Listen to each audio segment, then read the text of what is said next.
Haleluya. Haleluya. Mushake Uwiteka bigishoboka kwabonwa umwambaze akiri bugufi. Reka dusenge Imana. Mana isumba byose mu izina rya Yesu. Turagushimiye cyane kuko uri umukozi w'umuhanga. Turagushimiye kugira neza kwawe, kwera kwawe, gucungura kwawe. Turagushimira n'uyu mugambi mwiza wo kutwemerera kuba hano abakuru n'abato kandi ducishijwe bugufi. Uroroka uvugana n'imitima yacu n'ubwenge n'ubugingo kugira ngo tumenye icyo dushakaho kandi twumve n'icyo tubwira. Ujye tuguteza amatwi mu izina rya Yesu Kristo umwami wacu. Amen. Mwicare.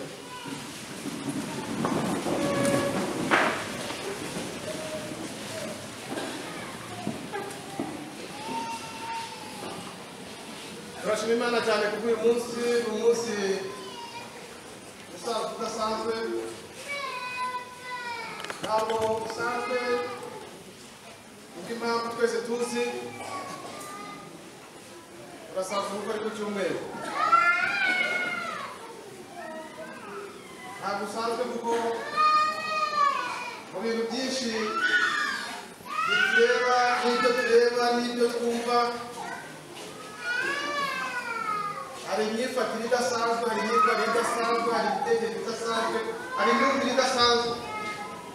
Kimwe mu myumvire n'imitekerereze n'imikorere icya mbere ni ukubabwira ngo mubanze kandi mukomeze mwirinde icyorezo cya coronavirus. Haleluya. Iracyahari, iracyakaze, iracyahiga ubuzima n'ubugingo. Rero icyo ni itangazo rya mbere cy'ibidasanzwe. Ubundi dupfukamunwa neza akandi ntabwo tugafunge kuko n'igihe nyine hano, ariko kandi kubera impinduka z'ikirere hashatse kuzamo n'ibihindura ijwi. Nimuza kubona hari uko bigiye bihindagurika mwihangane, ariko mfite ibyiringiro ko biri bugende neza. Ejo nageze hano impinduka z'igihe zirahinduka, ariko njye sinahindutse. N'ubutumwa bw'Imana ntibwahindutse. Amen. Rero turi hano kubw'impamvu enye z'ingenzi. Iya mbere twakinguye urusengero kandi ifatanye n'indi ya kabiri ikomeye ijyana n'ibihe byo kuza k'umukiza wacu Yesu Kristo, kuvuka kwe wibutswa na Noheli isigaje gusa iminsi mikeya, ariko ibyo bikanatubwira ngo uko kuza ari icyo dusaba twebwe nk'abakristo, nk'abantu Imana yari mu ishusho yabo. Icya gatatu ni ukuzirikana intego turimo tugenderaho itubwira ngo dushake Uwiteka, ndetse bakongeraho ngo bigishoboka kandi noneho akiri bugufi. Bivuga ko hari igihe bizaba bitagishoboka, bivuga ko hari igihe azaba atari no hafi yawe, ariko uyu munsi dufite amahirwe y'uko biracyashoboka. Impamvu ya kane ni uko turi bukorere imirimo, turi bwakira abantu binjira mu murimo w'Imana. Batubwira bari gukomezwa n'umuhango wo kwakira umuntu wemeye ko Kristo amubera umwami n'umukiza, hanyuma agatangira urugendo rwo kwiga no kwigishwa no kwiyemeza no guhinduka. Yamara kumva ahindutse, asobanutse, hanyuma kwiyemeza gukomera kuba umukristo ukomeye, kuba intwari ikomeye igomba kugira ngo tuvuge mu bandi, ariko yiteguye ko n'ubwo butumwa ingaruka zayo izahembera, ariko n'ingorane zihari zitegereje. Kuko burya iyo ukora ufite icyo ukorera, ufite igihembo kigutegereje, byanze bikunze gushyiraho ubwenge. Harimo n'abari bwinjizwe mu rubyiruko, harimo n'abari bwinjizwe mu ihuriro, itsinda ry'abakambwe, abasaza n'abakecuru nabo biyemeza gukorera Imana muri uwo muyoboro w'itsinda rimwe rihuriza hamwe gukora wa murimo w'Imana. Amagambo badusomeye arajyana nabyo, ariko hakabaho n'andi bifitanye isano. Yesaya 55:6 niho dusanga ya ntego itubwira gushaka Imana. Wagera muri Luka igice cya 14 badusomye umurongo wa 23 na 28 bakatubwira gukurikira Yesu ko bisaba kwitanga, bisaba kutiyitaho cyane, bisaba gushingiriza. Ibyo byombi biratubwira ko Imana tugomba gushaka birashoboka kwibonwa. Umuhanuzi Yeremiya ahanura igice cya 29 umurongo wa 13, Imana yari kugiye ngo muzashaka mubone nimunshakisha umutima wanyu wose. Bivuga ko ibyo bishoboka, kandi noneho kugira ngo ibisohoze Imana yariyiziye iza kubw'urukundo yari ifite, ari guhitamo kuza mu bundi buryo, iza mu isura abantu bazabona, yohereza umwana wayo. Yohana 3:16 baravuga ko umwana yakunze abari mu isi cyane, iyo byatumye itanga umwana wayo. Umwana wayo nta wundi ni Kristo waje, kandi Kristo kuza kwe babanje gutegura. Niyo mpamvu ibi bihe turimo ni ibihe byo kwitegura, ni ibihe by'imyiteguro.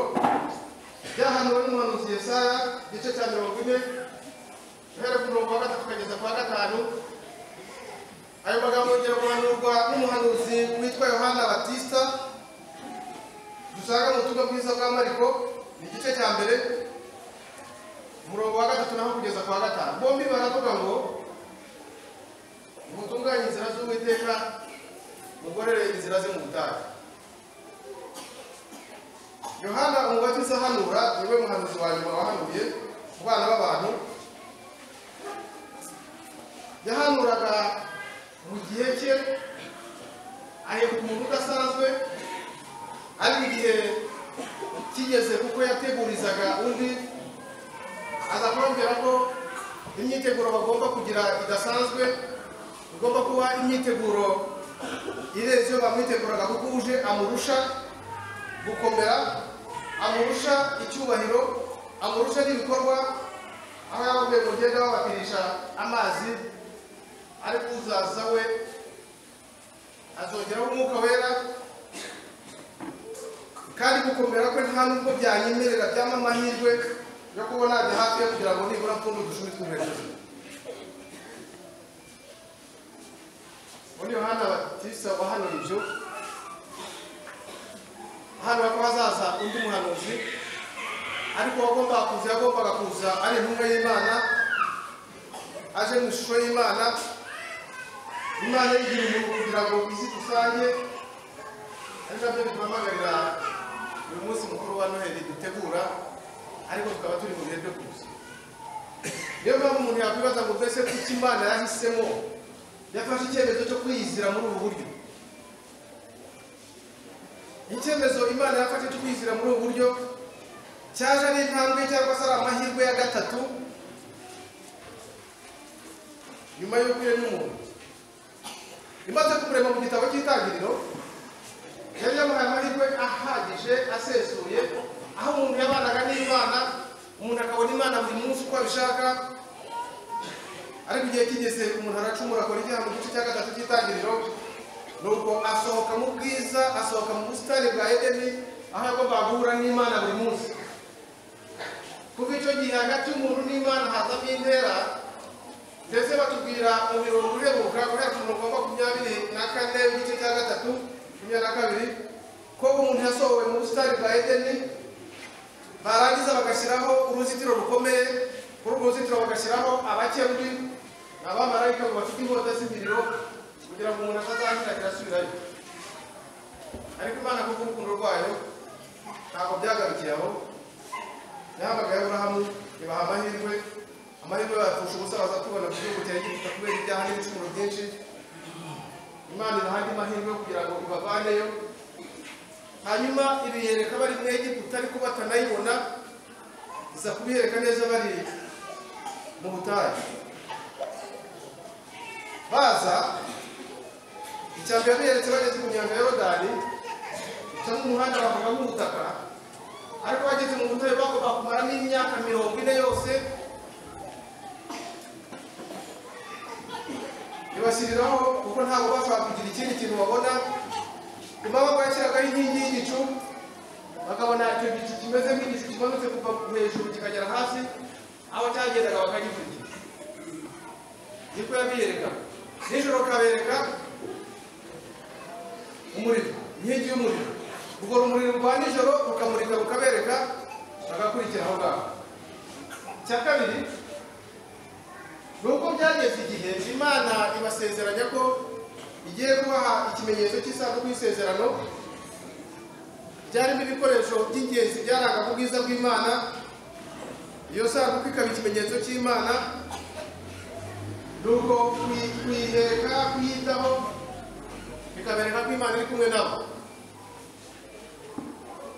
Ibyo ntabwo byagarukiye aho, byageze igihe bashyiraho ihema ry'ibonaniro, aho umuntu washakaga kubona Imana yazaga akaza muri iryo hema, noneho akavugana n'Imana, akabonana n'Imana. Ibyo byose abantu bagiye batabyumva, igeraho isaba ko hazabaho kuyubakira, ndetse umugaragu wayo Dawidi ahiga umuhigo ko azubakira Uwiteka inzu. Noneho Imana ikagira ubuturo buhamye buri hamwe, abantu bakajya baza ari benshi n'igihe cyose bashakiye. Dawidi ahiga uwo muhigo, ariko mu gitabo cya mbere cy'Abami Imana iramubwira ngo Dawidi, ndakwihanganishije wihangane, ntabwo ari wowe uzanyubakira inzu, kubera ko intoki zawe zamennye amaraso menshi. Mucyo kurera kwa amahirwe yuko umwana wawe wavuye mu rukingi rwawe witwa Salomo, uwo niwe uzanyubakira ingoro, niwe uzanyubakira inzu uzaturamo. Uyu munsi twatashye urusengero. Urusengero twatashye n'amagambo twavuze ni ingoro y'Imana. Iyi ngoro irashushanya iyo ngiyo Salomo yujuje. Igihe bayitahaga ngo ubwiza bw'Imana n'icyubahiro cyayo byaruzuye aho ngaho, abantu bose buzura umunezero, abantu bose babona ubwiza bw'Imana, nuko bumva barahumuje. Badusomeye muri Luka 14 22:8, batubwiye ko umuntu ajya kubaka abanza gukora imibare. Sinshidikanya ko abantu binaha bunga inshuti zanyu, ariko abanyehunga cyane mujya kubaka urusengero mwakoze imibare. Muravuga ngo ruzatwara yaduhereye kuri fondasiyo, mukajya ku nkuta, gukinga igisenge n'ibindi, hari imibare mwakoze. Iyo mibare niyo yatumye mugera kuri iki gipimo, niyo yatumye urusengero rwanyu rufite ubwiza tubonesha amaso, niyo yatumye uyu munsi abantu baje baturuka imihanda n'indi mihanda, ariko baje bose baje bafite umunezero. Hari abaje bafite amatsiko yo kureba uko inyubako isa, twe twabanje kubibona ku mafoto dusanga irasa neza cyane. Haleluya! Mbese mwakwihaye amashyi n'abandi bakayaha.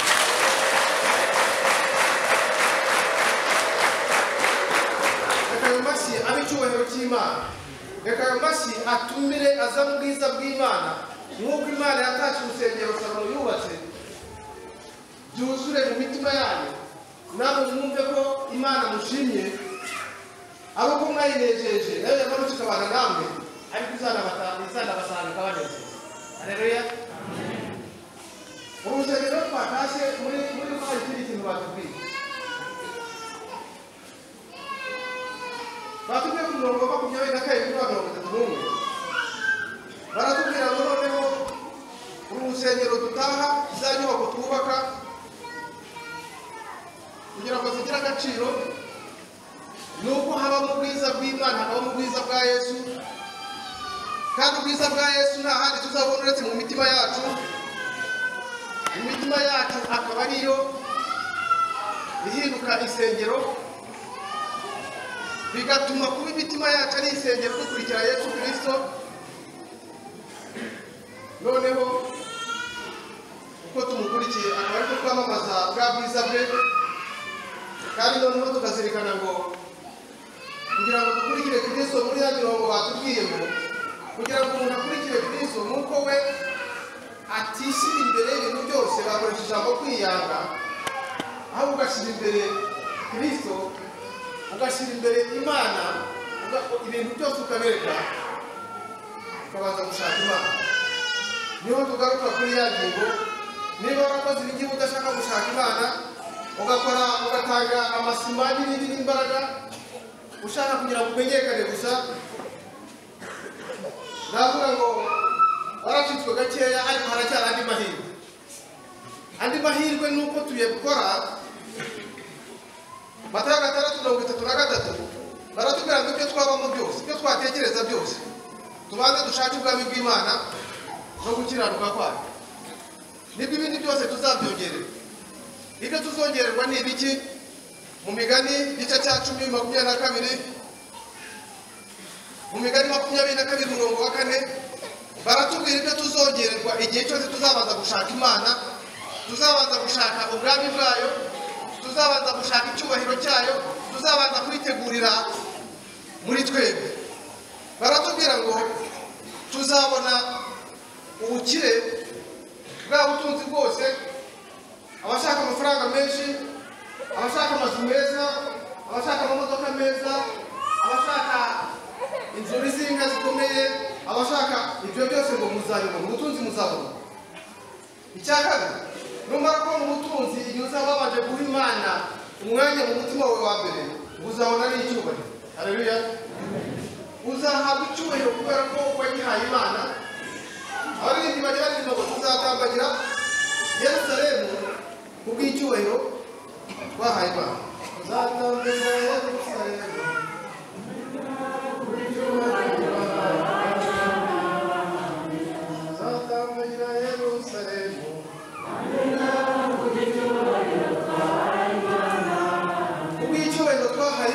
tuzakambagira Yerusalemu, ariko natwe tuzabona icyubahiro kirenze. Nituvuga Yerusalemu we kuyumva nk'aho ari muri ya migi y'i Burayi na Amerika, wumve ko ho harenze mu buryo utapima n'amaso yawe, harenze mu buryo utagereranya. Niba ho hariyo zahabu ahangaha tubona ku isi, mu ijuru ho hari ibindi bizaba birenze. Muri Yohana baratubwira ngo ntabwo tuzi uko ku munsi wa nyuma muri icyo gihe cya Yerusalemu tuzaba dufite, nuko bizaba bimeze. Bari ibyo tuzi ni kimwe, nuko Yesu niyerekanwa tuzasa nawe. Nari ndimo babwira inyungu zirimo, maze kubabwira ko hari ubukire n'ubutunzi bwose, hakaba icyubahiro, ariko hari ikindi cya gatatu tutabona hano mu isi utahabwa n'umwana w'umuntu, no mu bugingo bw'iteka. Haleluya! Hanyuma rero bakatubwira muri icyo gitabo cy'Imigani, bakatubwira ngo ibyo ngibyo byose Uwiteka atanga ngo nta mibabaro yongeraho. Amen. Uyu munsi abantu b'isi baguha ubutunzi, bakaguha ibyubahiro, ariko byarangiza bakagucira ibihabwa intebe na ya yindi yose muzi. Bivuga ngo ukize baraza, iyo ubifite baragusimbagiza, wakira bakagutsindagira. Ni izo nyungu z'isi, kubera ko ibyo wakoreye n'ibyo umuntu uhemba neza utambura ni Yesu gusa, ariko Satani ibihembo bye ni amarira, ni agahinda, ni ukugukoza isoni akakwandagaza, hanyuma ukazagira n'umuntu ufite. Icyo Imana rero iguhemba ni iki? Ni icyo ngicyo. Ni uko iyo twubaka insengero nk'izi tugomba kuzubaka dufite rya shema ryo mu mitima yacu, ariko ryo kuvuga ngo duhe ikaze icyubahiro cy'Imana muri twe, kugira ngo ibyo tubikore nk'uko mu mitima yacu icyo dutekereza n'icyo dufite cya mbere. Tuzirikane amagambo ari mu Bakorinto ba mbere, Bakorinto igice cya 6 umurongo wa 15 na 19. Baratubwira ikintu cyoroheje gusa, baravuga ngo nimumenye yuko insengero zanyu, imibiri yanyu, imitima yanyu ni insengero z'Umwuka Wera. Amen. Kubatse urusengero, Imana ibahe umugisha, Imana ibongerere, ariko ndagira ngo muri iki gitondo mbasabe ngo mureke imitima yanyu ibe insengero z'Umwuka Wera, wo gutura muri mwebwe, kugira ngo imitima yanyu n'izo nsengero zo guturwamo n'Umwuka Wera. Yesu baramubajije Mariko 12:31 bari bamubaje hejuru mu mibango baza bavuga ngo itegeko rishya yari niri. Yarababwiye ngo amategeko 10 yose mushaka kuyashyira ku ruhande, ariko wifatira bibiri. Iryambere, kundisha Uwiteka umutima wawe wose, n'ubwenge bwawe bwose, n'ubugingo bwawe bwose, n'imbaraga zawe zose. Arangije avuga ngo irya kabiri ngiri, ukunde mugenzi wawe nk'uko wikunda. Haleluya. Wa mutima ushaka kubona Imana, wa mutima ushaka guhesha Imana icyubahiro, wa mutima ushaka kubona amahoro, nuko ukunda Imana. Kugira ngo uzabone Imana, kugira ngo uzashake Imana uyibone, Imana iraboneka, iravuga ngo muzashaka ubone mushakisha ariko umutima wanyu wose. Nushaka n'umutima wawe ugashaka Imana, nuko uzawushaka kwera, nuko uzawushaka gukiranuka. Yesu avuga ubutumwa bwo ku musozi muri Matayo 5:8, guhera ku murongo wa mbere agiye avuga ngo hahirwa, ageze ku murongo wa 8 avuga ngo hahirwa imitima iboneye, kuko aribo bazabona Imana. Haleluya. Abaririmbyi bo baragiye baririmba ngo ababera abaziranenge nibo bazabona Imana. Ababera abaziranenge nibo bazabona Imana. Ababera abaziranenge abo ngabo bafite imitima iboneye nibo bazabona Imana. Kugira ngo ubone Imana rero nta kindi. Muri Yohana 14 Yesu yabwiye abantu n'abigishwa be, arababwira ngo umbonye ababonye Data. Amen. Umbonye ababonye Data mu Baheburayo yari yavuze ngo nta na rimwe ushobora gukunda Imana utabonye urasonanye ngo igihe utazabana neza n'abavandimwe bawe, utazabana neza n'abaturanyi bawe, nta na rimwe uzabona Imana, ntuzishuke.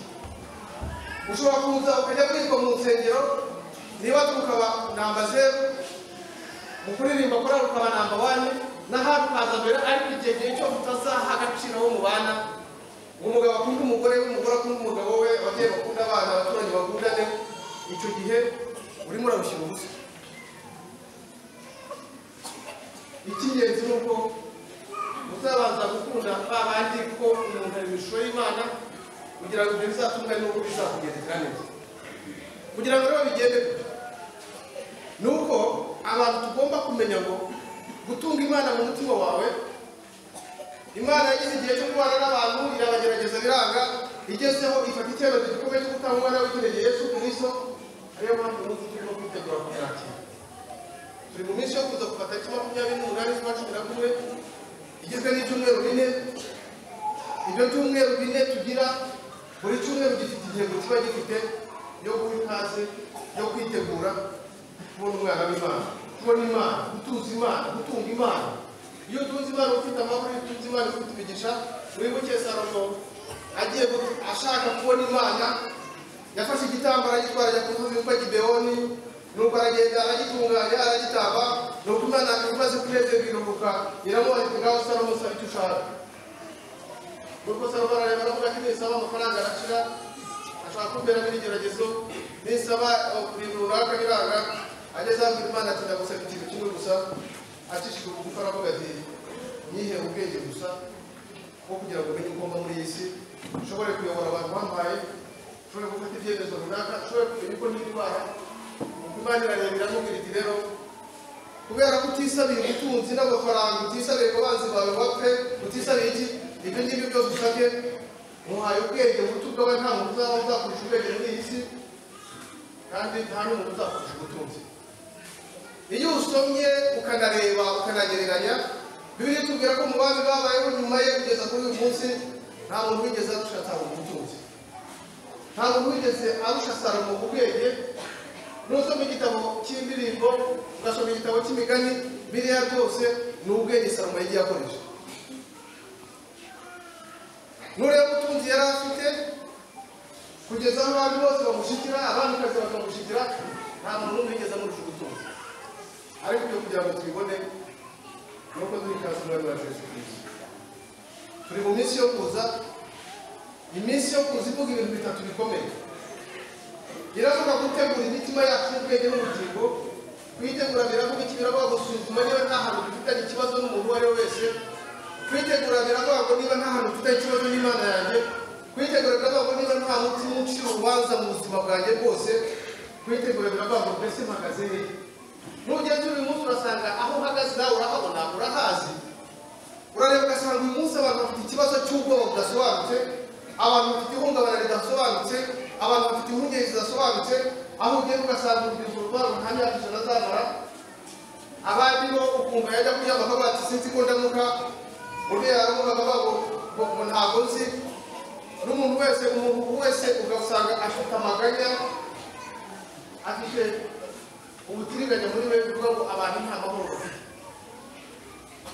kubera iki kubera ko turi mu mwanya utari wo turi mu gihe kitari cyo igihe kirageze kugira ngo tumenye ngo mu mwanya turimo mu buhe abantu benshi bagira ikibazo aho kugira ngo ujye ashaka Imana izamukemurira ikibazo agahungira ikibazo mu cyaha icyaha kikamurangiriza mu rupfu nyamara twavuga ngo nuhura n'ikibazo ugira ikibazo mu Mana niba udashoboye utazi ukuri bugane ku Mana hagarara hamwe muri icyo kibazo n'Imana izagufasha ariko nujya kugihungira mu cyaha ntacyo bizakumarira uzapfa gutyo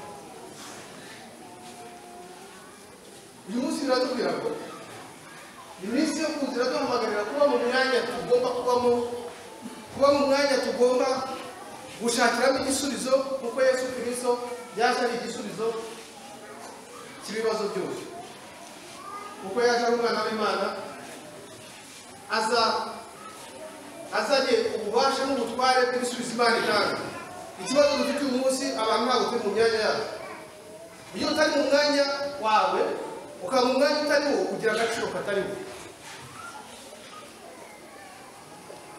uzarebe Bibiliya iratubwira ngo niba gutumira mu birori uzagende wicarira ahantu ku ruhande uwagutumye niwe uzamenya agaciro aguha niba aguha agaciro k'imbere azagukura inyuma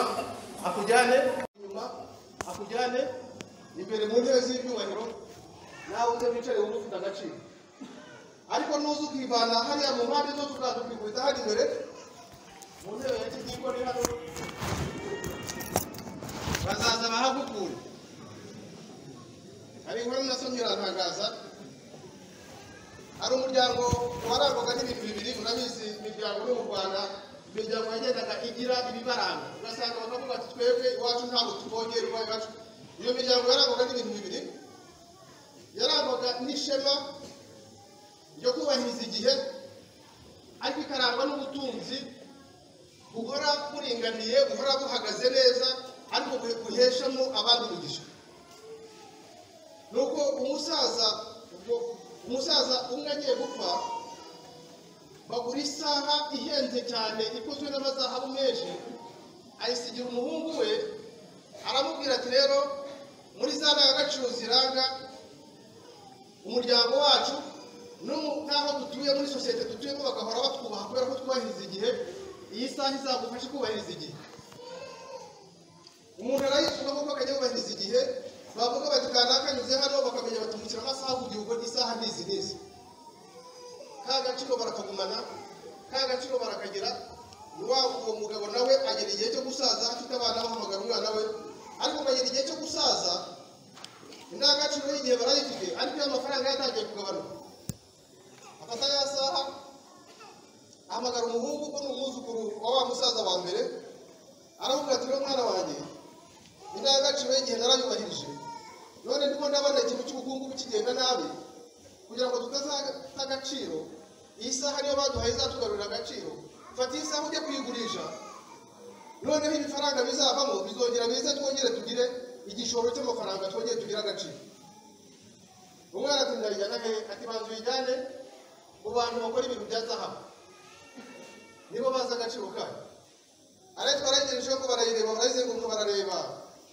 baravuga bati isaha muzi yari maze imyaka 100 isaha yari maze imyaka 100 urumva isaha 100 n'ubwo yari zahabu barebye basanga yarakubutse barareba baramubwira bati rero wa mwana we iyi saha kuko ari kumaze imyaka myinshi turaguha amadolari 100,000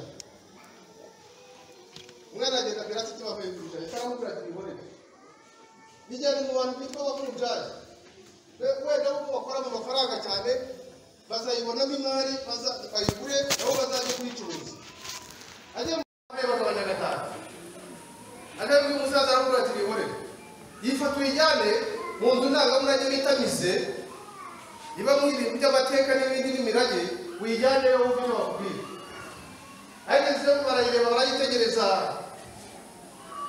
baramubwira bati umwana rero iyi saha turaguha miliyoni 3 z'amadolari. Haleluya. Amen. Mutekereza ko ubwo bakoze miliyoni 3 bakubye inshuro nyinshi cyane kubera iki nuko baza agaciro ka yasa. Isaha igeze mu mwanya wayo. Yari igeze ahantu ngo ni indangamurage y'imyaka 200. Ubari bazi ko nibayishyiraho bakajya kuba isaha imaze imyaka 200. Abantu bazajya bayiha agaciro. Abasheshe kandi rero iyo tugeze hano mu rusengero muba mufite agaciro ka miliyari z'ubwami bw'Imana. Namwe abakiri bato nagira ngo babwire ngo muzabone imyaka 100 n'amagana kugira ngo namwe muzabone miliyari z'ubwami bw'Imana.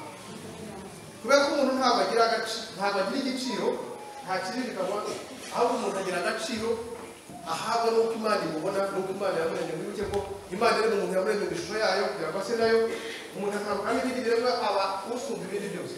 Kugira ngo ibyo bishoboke rero turi mu minsi yo kuza turitegura Noheli turitegura kuvuga ko Umukiza ni ukuvuga ngo twubaka urusengero tugomba kubaka imitima. Ndagira ngo mbabwire ibintu bike cyane dusoze. Iyi mitima nababwiye mu Bakorinto ba mbere 6:15-19 baratubwira ko imitima yacu imibiri yacu igomba kuba insengero z'Umwuka Wera Imana n'Imana. Kristo aje mu buryo bw'umwuka, Kristo aje mu ishusho y'Imana, Imana kuko kwera shakira bizeye iturane nawe.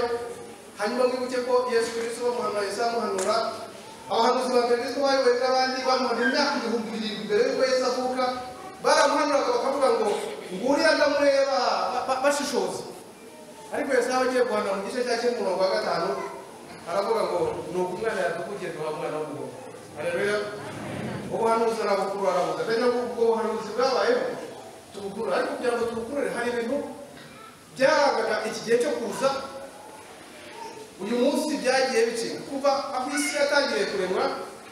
Uyu munsi watangiye mu mwaka 576 ahantu bitwa Itwasi utangira abantu bawushyiraho ku mugaragaro kubera ko igihe y'ibi bihe byazaga biteguye ubuzima, biteguye umunezero, biteguye ibintu byinshi. Abantu bakagira ikintu cyitwa amatsiko, abantu bakagira abashushu, abantu bakagira umunezero, abantu bagatangira ngo no mu Rwanda ntabwo umunsi uko byagenze kera Noheli yabaga iri bube mu bihe bya Noheli abantu bakumva muri bo ubuzima bwahindutse bwatangiye gususuka, abantu batangiye kunezerwa, abantu bagatangira bagategura ibizaba kuri uwo munsi. Bimwe mu byo bateguraga harimo ubwoko cyangwa se ibice bibiri by'ingenzi. Hari abantu bateguraga ibijyanye no kwinezeza, kurya, kwambara, kunywa, gutembera.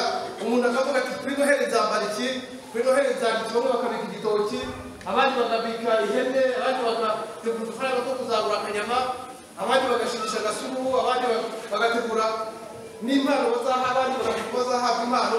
Ukumva umuntu yacangamutse, umuntu yasusurutse, umuntu yavuye mu bye. Akabaho noneho igice cya kabiri cy'umuntu wavuga ati yewe uko byamera kose kuri uwo munsi wa Noheli nzajya mu misatu, nzajya mu materaniro, nzajya gusenga.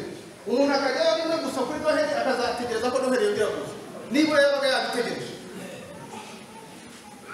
Ibyo bihe byageraga muri buke Noheli kaba ahantu hose nkurikije aho nakuriye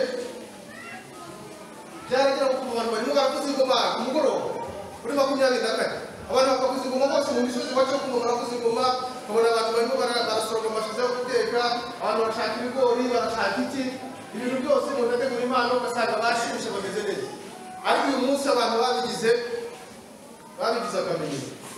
ikintu cyitwa akamenyero rero ndagira ngo mbabwire bene data tukabyarane hano mu gitondo. Abisirayeli bajya kuva isanduka y'Imana y'isezerano babanje kuyifata nk'ikindi gikoresho gisanzwe bagira akamenyero kugeza igihe bamwe bashatse kwikoraho batemerewe kwikoraho. Murabizi ko kandi Imana yamutwite aho ngaho arapfa baraterura bajya kujura. Abantu twamenyereye Imana.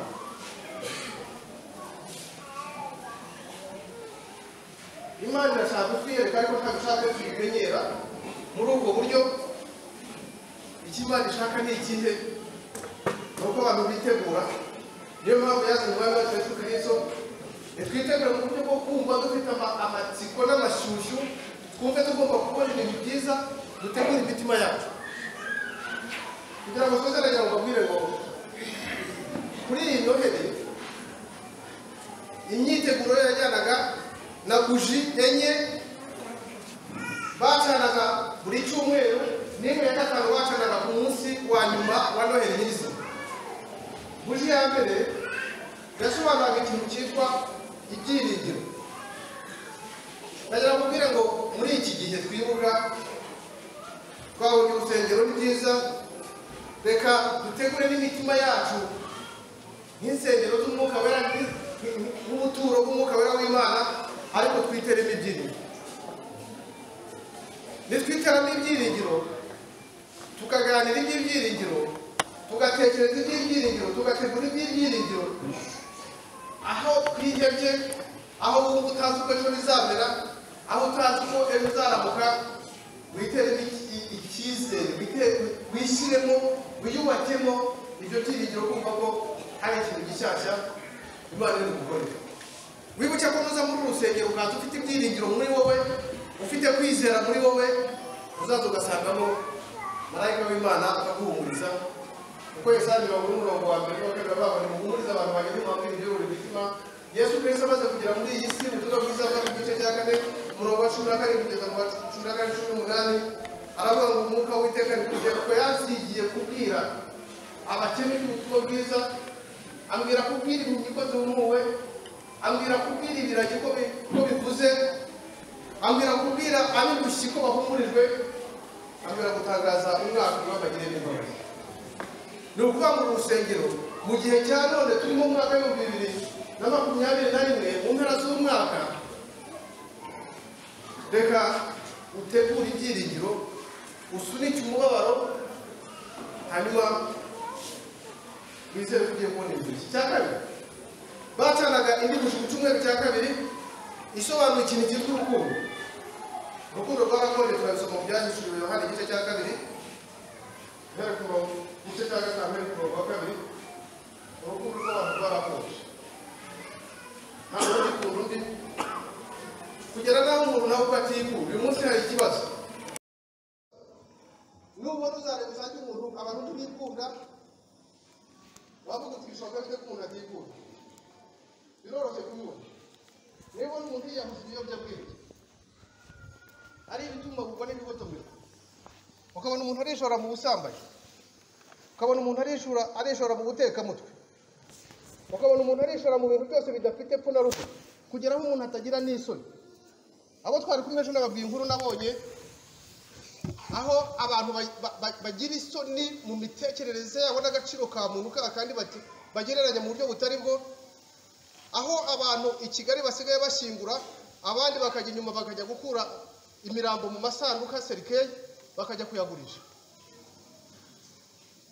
Uratekereza umuntu ubwonko bwe bumeze gute? Umuntu ujya gukura umuntu umurambo bamaze gushingura, barengejeho itaka n'abasima byose, bakaza bagakora operasiyo yo gutaburura, bagakura umurambo mu mva nako mu isanduku bakajugunya, barangiza bakajya kugurisha isanduku.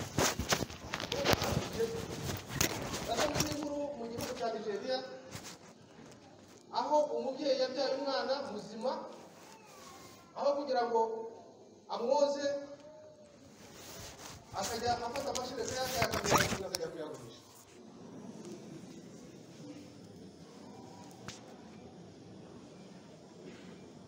Nibaza abo bantu urabwira ngo abo bantu bafite ubuzima bubi.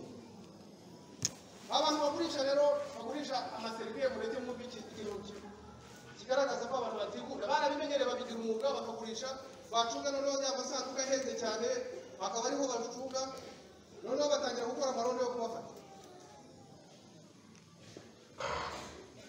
bakoze amarondo yo kubafata baje baza kwiba gutagurura aho bashyinguye bakabona hari abantu bahacunga umuntu rero w'iki ebura aho ngaho abandi bavuye kugera hatikunda aravuga ati singiye kwicwa n'inzara afata imitwe ya nyuma aragenda aragorobereza yihisha mu gihuru cyari hafi aho ngaho abandi kuri irondo bararira bajya aho ngaho ndetse bakajya bagenda hirya no hino bagenda hirya gato bonye barimo bagendagenda hirya batari hafi aho aragenda atagurura yasanduku yashakaga amaze kuyitagurura akuramo umurambo isanduku yishyira hamwe arangije akuramo imyenda yose uko yakavutse amaze gukuramo imyenda yose uko yakavutse yisiga ibintu by'ibivuta bishashagirana yari yabuze by'amagirise n'ibindi amaze kubyisiga umubiri wose yambaye ubusa nta n'ikintu yasigaranye afata ya serikeye yasanduka arayikorera aragenda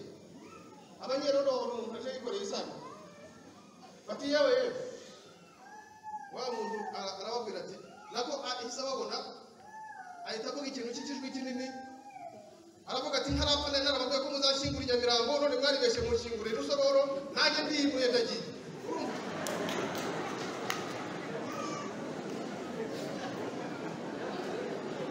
uwo muntu urambwira ko yikunda gute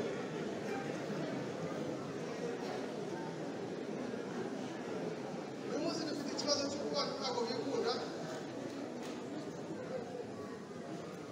ntabwo bakunda mugenzi wote ntabwo wakwikunda wambara ko wikunda utingo icyabaye n'icyo ngo abantu barifite bose baragenda iyo bagira ubutwari bagahagarara bakamufata nk'uko hari abo bigeze gufata umucuraguzi ahantu yari yarategereje ahantu akajya no gucuragura ku rusengero mwumve ko abantu basase umuntu yagiye ajya gucuragura ku rusengero bigezeho bajya imigambi yo kumufata urwo rusengero rwarimoga n'umuntu w'umusaza witwa Karamuka yitwaga Burahamu abasore baravuga bati umucuraguzi tuzamufata igihe kiragera barararira saa cyenda zigeze umucuraguzi araza baramureka arabwiha bigezeho barasimbuka baramufata ni abasore babiri baramukubita bari banamuzi bamukubise aheruka intera baragenda bamushyira wa musaza yari yijyamiye aho ngaho arareba asanga umucuraguzi bamugitse aravuga ati yamaye nka Burahamu ati mwamwishe bati twamukubise atari ko mwavuye mu mubiri mwavuye mu mwuka mujya no mu mubiri mwamukubise mwabanje mu mwuka murangiriza mu mubiri none mwamunogeje ati ubuse turabisobanura gute ibyo nta wabitindaho icyo nshaka kuvuga ni iki dufite ikibazo ni ikihe nuko twimuye Imana nuko twamenyereye Imana ubukristo abantu barabumenyera umuntu akaza hano mu rusengero agasambana akagira ishyari akiba akagira gute akagira amatiku akagira ibyo byose bajya kureba ugasanga nicyo kibazo dufite ariko urukundo nibwo nababwira icyo cyari icya kabiri icya gatatu ni ikintu cyitwa umunezero ibi bihe bitwibutsa ari nabyo tugomba gutegura ari nabyo tugomba gutegereza ikintu cyitwa umunezero mu mibereho yacu Abafilipi 4:4 batubwira no kunezerwa mu mwami icya kane icyo cyari icya gatatu kuko nukuvuga ngo hari ibyiringiro hari urukundo hari n'umunezero icya kane ni amahoro nta kiguzi agira kandi amahoro nyayo ni amahoro ava ku musaraba ni amahoro atangwa na Yesu ni amahoro Yesu Kristo yavuye abigishwa bamaze kuzuka ni amahoro Yesu yasezeranyije abigishwa be Yohana 14:27 agiye kugenda ababwira ngo basigiye amahoro yanjye ndayabaye kandi simba nk'uko abisi batanga amen amahoro nta kiguzi cyayo ikiguzi cyayo gusa ni kimwe nuko wowe ubwawe wemera kuba umuhanzi w'amahoro ubutumwa bwo ku musozi ngaruke Matayo 5 baravuga ngo hahirwa abanyamahoro kuko nabo bazayahabwa mu cyongereza babita peacemakers ni ukuvuga ngo abantu bahesha abandi amahoro ntabwo ushobora kugira amahoro utayahesha abandi ntibishoboka ibyo ntabwo bibaho niba ushaka amahoro banzuye ube isoko y'amahoro ku bandi nawe nibwo uzayabona Matayo 7:12 baravuga ngo ibyo mushaka ko abandi babagirira namwe aba ari byo mubagirira Yesu twitegura rero arashaka kubazanira kutuzanira amahoro reka tumwitegure tumwiteguye. Iyo n'indi buji bacana ku munsi wa Noheli, bacana buji yindi ya nyuma yitwa gukiranuka, yitwa kwera, yitwa gutungana, yitwa kuba inyangamugayo. Iyo buji yaba ari umweru, izindi zose ziba zijya gusa n'ibara bita move, bijya gusa n'utu twenda abana bambaye cyangwa iki gitambaro kiri hano. Ariko iyo ku munsi wa Noheli iyo buji aba ari buji nini y'umweru ivuga ngo haje urumuri, haje umucyo. Kandi uwo mucyo, ziriya buji zose murabizi, iyo ucanye buji byaba bisa n'umukara ubwayo, byaba bisa n'umutuku, icyo itanga urumuri rumwe. Urwo rumuri rero nibwo nshaka kubabwira ndagirizaho, nuko kuza kwa Yesu, kuvuka kwa Yesu kuzana umucyo, ukazana umucyo mu bugingo bw'abantu, mu buzima bw'abantu. Hamwe wari ufite umwijima, hamwe wari ufite agahinda, hamwe wari ufite ibidasobanutse bihora bigutera imijagararo yo mu bitekerezo, ubwoba bwa buri munsi, impungenge za buri munsi. Ufite inka ntuzi ko ziriho baraziba, ufite imodoka yagiye ntuzi ko iri bugaruke, ufite ibyo byose abantu bahora batekereza batinya. Yesu Kristo azana umucyo, azana igisubizo. Kuko muri Yohana ubutumwa bwiza igice cya mbere guhera ku murongo wa 2 kumanuka, baratubwira ngo Yesu Kristo yaje ari umucyo w'isi, ngo umucyo uvira mu mwijima, ariko umwijima ntiwawumenye. Nyamara icyo tuzi ni kimwe, nuko iyo umucyo ugeze ahantu umwijima urahunga. Kristo aje ari umucyo w'isi, aje ari igisubizo. Icyo ashaka kukuzanira ni iki? Nuko ashaka kukuzanira urumuri rwo kukumurikira ubugingo bwawe, ukumva burasobanutse, ukumva nk'ujya urahazi, ukumva uranezerewe, ukumva ufite amahoro, ukumva ufite umunezero, ukumva ufite ibyiringiro, ukumva ufite urukundo ruragarutse ruturuka ku rwo Yesu akuzanira. Kuko ni impano Imana yahaye isi, iza muri Yesu Kristo. Kristo arayitanga kugira ngo abamwizera bose babone ubugingo bw'iteka. Rero iyo umaze kubyakira, uru rusengero urabona bashyizemo utu tubati ruratanga umucyo. Nijoro bashaka gushyiramo itara rikaka, ariko ushobora kuba wicayemo ufite ibyaha, ubwanzi, ishyari, igomwa, n'amatara yakwaka ntuyabona. Kubera iki? Kubera kutagira Yesu. Rero ndababwira ngo urusengero twatashye, reka rutuberaho tuzaza guhura n'Imana. Reka urusengero tuzane imitima yacu, twibuke ngo Yohana umubatiza hano yaravuze ngo nimugorore inzira z'Uwiteka, nimutunganye inzira ze mu butayu. Yabwiraga abantu kwihana. Kwihana byonyine ibyo bizaduha kwakira umwami wacu Yesu Kristo.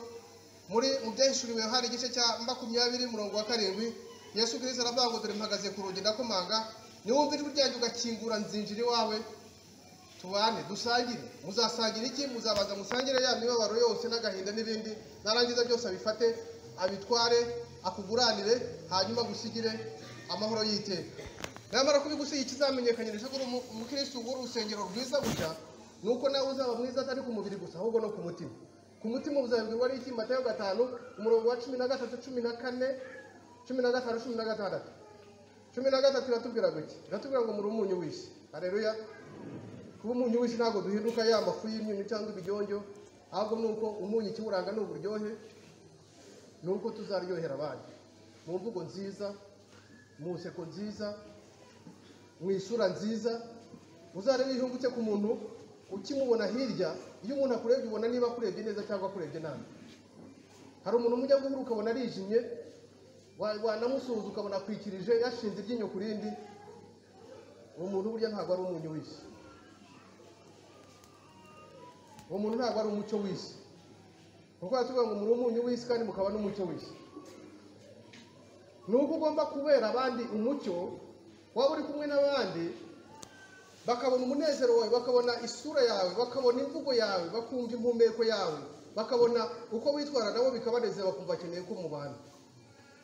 Bitandukanye nuko mu gihe cya none abantu barabana ari mu nzu ari babiri, barabana ari benshi, ugasanga umuntu wese aracungana n'imbundi ye, afite uko yacunze agahanga ke, amenyo ye, isura ye, ugasanga ibyo byose biraho ngaho, ugasanga nta mahoro. Bibiliya iravuga ngo nta mahoro y'abanyabyaha ni kuwiteka vuba. Ariko icyazanye Yesu Kristo, aravuga ngo icyazanye umwana w'umuntu yaje gushaka no gukiza icyari cyaziye. Ndagira ngo mbabwire ngo ushake Kristo umurongo wa 16 igice cya 5 cya Matayo, baravuga ngo nuko bahereko babone imirimo yanyu myiza maze bahimbaze so mu ijuru. Imirimo ni igomba kuturanga kuko Bibiliya iratubwira ngo bazabamenyera ku mbuto zabo, kandi ngo nta kindi kizadukiza n'ibintu bibiri gusa. Uri muri iyi si kugeza ubaye no mu ijuru, nta kindi kintu kizagukiza uretse imirimo no kwizera. Kuba warizeye umwami wacu Yesu Kristo, hanyuma ibyo bikajyana n'ibikorwa, kandi ibyo uvuga n'ibyo ukora bigasa. Ntuvuge ngo ukore ibinyuranye nabyo, ntukore ngo uvuge ibinyuranye nabyo. Ni uko ugomba kumenya ngo imirimo myiza ntizagutangira ubuhamya. Ushobora kwambara imyenda ya gipastori ya gisenyeri, ariko ibikorwa nakora umuntu ntatinyuke kuba yananyita ikiremwa muntu akaba yakwita n'inyamaswa. Niyo mpamvu uzasanga abantu benshi burya bafite amazina atandukanye.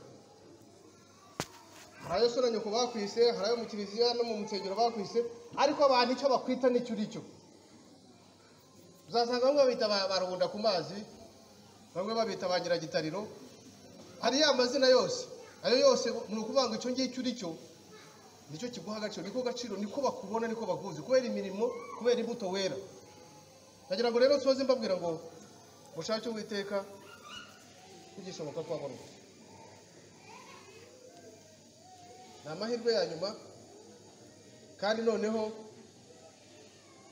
kumubona tuzamubona mu rusengero, ariko mu rusengero gusa ntago hahagije, ahubwo mu mutima wawe. Mureke dutunganye imitima yacu, tugorore, twihane, twikiranure n'abandi. Abagore mwikiranure n'abagabo, mwikiranure n'abagore, ababyeyi mwikiranure n'abana, abaturanyi mwikiranure. Hanyuma hazeho n'ikindi cyo kumenya ko nk'abakristo kituraga ya mirimo myiza, za mbuto tugomba kwera, ni ibikorwa dukora mu buryo bw'imibanire yacu n'abandi.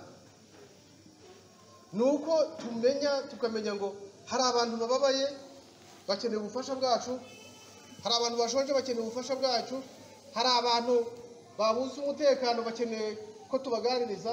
Hanyuma Yesu Kristo yazaza, wagenda umusanga akakwakira. Murabizi Bibiliya iratubwira ngo abantu basanze Yesu arababwira ati mwumve imbere ntago mbazi. Abantu batangira kuvuga bati twari abaririmbyi, twari mu byumba by'amasengesho, twari abapastori, twari abasenyeri. Aravuga ati ariko ibyo byose uvuganye ntago nkuzi. Bamugishije imbaga cyane, aravuga ati dore icyambere, naje nshonje ntimwamfungurira. Icya kabiri, naje nambaye ubusa ntimwanyambika.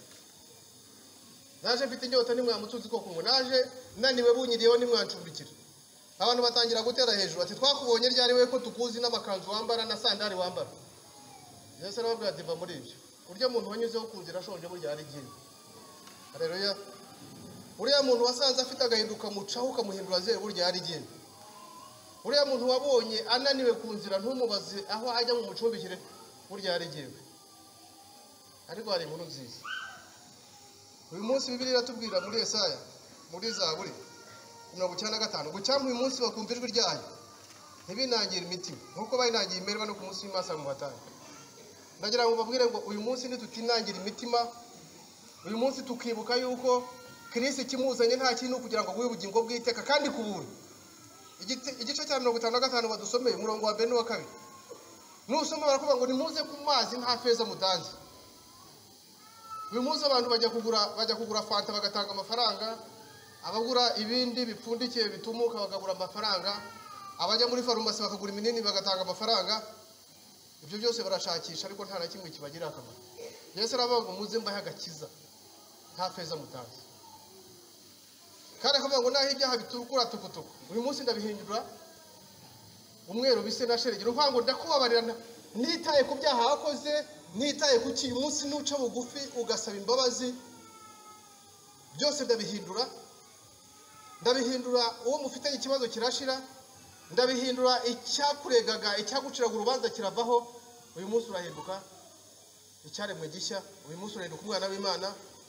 Yohana igice cya 1 umurongo wa 12 bavuga ngo cyo kora bamwizeye bose bakemera izina rye yabahaye ubushobozi bwo kwitwa abana b'Imana. Ndagira ngo mbifurize ko urusengero twatashye tukarutaha mu gihe twitegura Noheli, bidufashe gutegura imitima yacu kugira ngo urusengero twatashye tuzaruzanemo imitima iboneye izabona Imana, turuzanemo imitima ije gushaka ibyiringiro, urukundo, umunezero, amahoro n'ubudakemwa, biduheshe itike yo guca muri iyi si dufite amahoro n'umudendezo, biduheshe itike yo kuzajya mu ijuru, hanyuma tuzabone n'ubugingo bw'iteka. Mu izina rya Data wa twese n'iry'Umwana n'iry'Umwuka wera. Amen.